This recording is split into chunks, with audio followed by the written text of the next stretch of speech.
for this video I'm going to be talking to you about booking a budget Disneyland Paris trip. I have tried to film this video before and I end up going off on a tangent, so hopefully I'm going to try and keep this as concise as I possibly can. I want this to be a nice, short, to the point video for you, so excuse me if I do go off on a tangent, but lots of things are interlinked. The main reason I want to do this video is because I have lots of people asking me how I get to go to Disneyland Paris so regularly and how I can afford to go. And the answer is that I do it on the cheap. I budget. I have a number of tips and tricks that I use, and I will be sharing those with you now in order to help you hopefully get a budget trip to Disneyland Paris.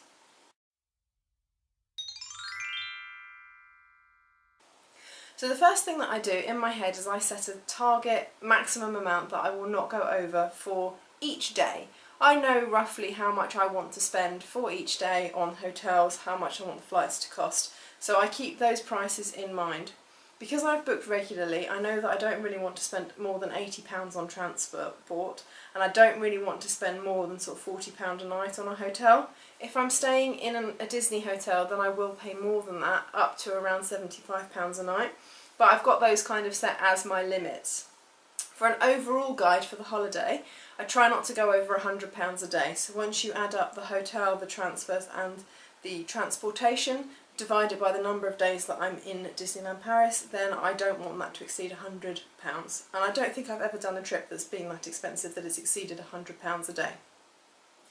Something to bear in mind, and I apologise for this, but I have an annual pass, so I won't be looking at ticket costs or packages when I'm talking about getting the budgets in this video, because I'm looking at doing everything separately, transport, room only.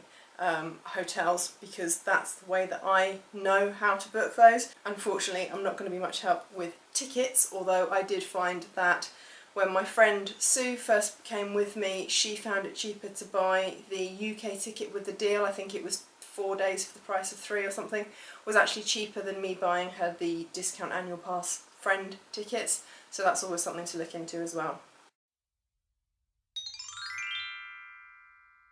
So the first thing that I do when I've decided that I'm going to Disneyland Paris is that I will look on a comparison website. Now, you can use any comparison website that you use. If you've got one that you use all the time, perfect, use it. First thing I do is check for transportation, so I'll look for flights, and I know that I want flights roughly around £80, cheaper if I can get them, no more than £100 really, because that's pretty much the maximum for those flights. So I will use a comparison site and I will play with the filters to look at the times of the day and the days of the week to work out which are the cheapest dates to travel. I will then do the same thing for hotels, and you can get an idea of the on-site hotel prices because they do come up on the comparison website, so it's always a good idea to check those as well. This will give you a rough idea of the times that you're looking to go.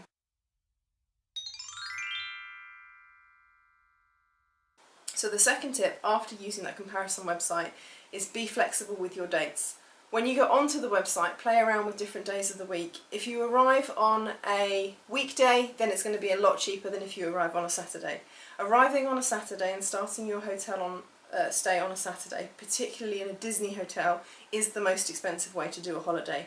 Even if you do Thursday to Sunday rather than Saturday to Tuesday, it can be a couple of £100 cheaper to do it that way, because you're not arriving on the Saturday. The cheapest trip that I've ever done was £150 for 3 days, and that was a Tuesday to a Wednesday, and I stayed off-site, so that was the reason why that was so cheap. So by being flexible with your days and going midweek, that will work out a lot cheaper. After you've done that, if you're looking at flights, you might want to then look at the Eurostar. So I will compare my flights and then I will look at the Eurostar to see if it works out any cheaper.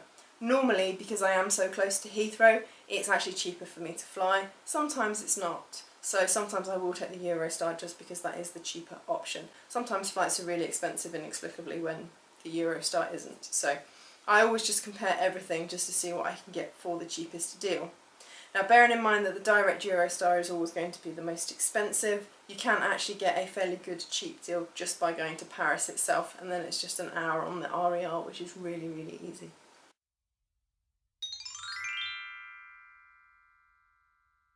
So once I've looked at flights and Eurostar, the other thing to consider is driving. Now driving isn't necessarily cheaper if you're going by yourself, but if you can get a car full of people, then it is actually much cheaper. It costs about £75–80 for a tunnel crossing. So if there's 4 of you in the car, then that works out just over £20 a head. It's much cheaper than if you wanted to get the Eurostar or to fly. So that's another good way to get there if you've got somebody who can drive with a car that's insured and all of that malarkey. You also need to bear in mind that you need all of the European driving kit stuff that you need for driving in France, so that is going to be an extra cost the first time you drive.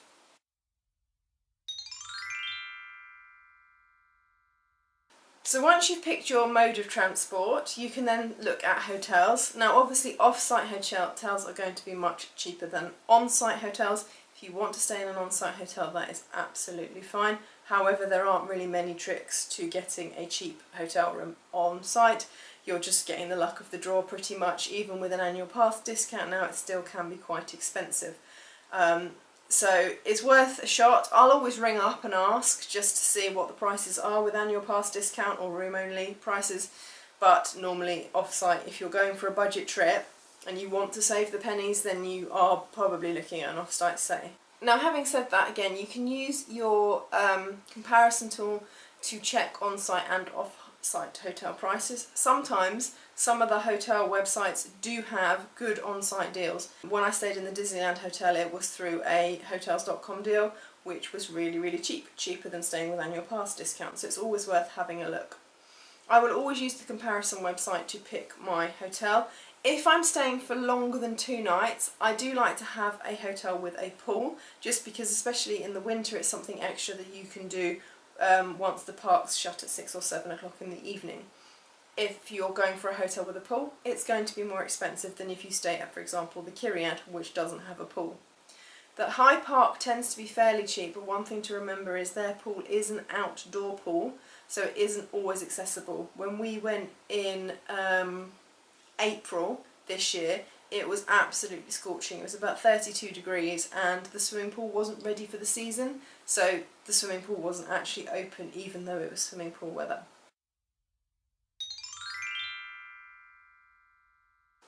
Another way to get a really good cheap hotel deal, if you are driving, is you can stay further off-site. Like we did in July, you can drive maybe 5–10 minutes from Disneyland Paris, and there are lots of cheap hotels that are around that haven't succumbed to the inflated Disney prices, so they will be much cheaper.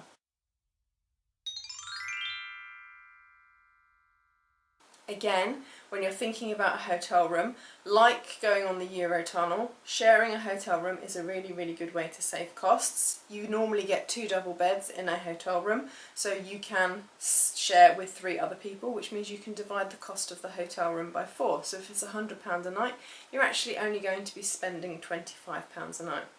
For me, if I'm going for 1, maybe 2 nights, then I don't mind sharing a room. If I'm going for longer than that, then I like to either stay by myself, or I would possibly share with 1 other person if it was just for sort of 3 nights maybe. But any more than that, I like to have my own space. I like to spread my mess everywhere and not inconvenience other people, basically. So that's why I tend only to share with lots of people on the shorter trips, because it makes those shorter trips really cheap. And for 1 night, it doesn't really matter if you're stuck on the sofa bed. Obviously, you're going to have to share a bed with somebody. If you're in the Kyriad or the Explorers, potentially you're going to end up in a bunk bed. Doesn't really matter because it's cheap. So that's something else to consider. If you want to go down the driving route and sharing the hotel room route, that's another really good way to cut costs.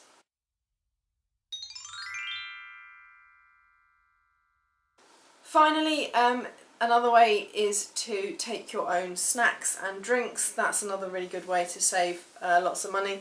Going to McDonald's for breakfast or Starbucks for breakfast instead of going to one of the restaurants in the parks is also another really good way to save money. So just to summarise, if you are looking for a budget Disneyland Paris trip, the key things to do are be flexible with your days and your arrival times, because if you travel in the middle of the day as well, transport's going to be cheaper. Go midweek rather than travelling on the weekends, that's going to be much cheaper. Use comparison websites for flights and for hotels. Check the Eurostar. to see how it compares to the flights. Think about driving, potentially getting the Eurotunnel could be cheaper than flying or getting the Eurostar, and use comparison websites for hotels as well. Lastly, share. If you want to drive the costs down, everything is cheaper when you share with a friend, so that's a really, really good way to drive costs down.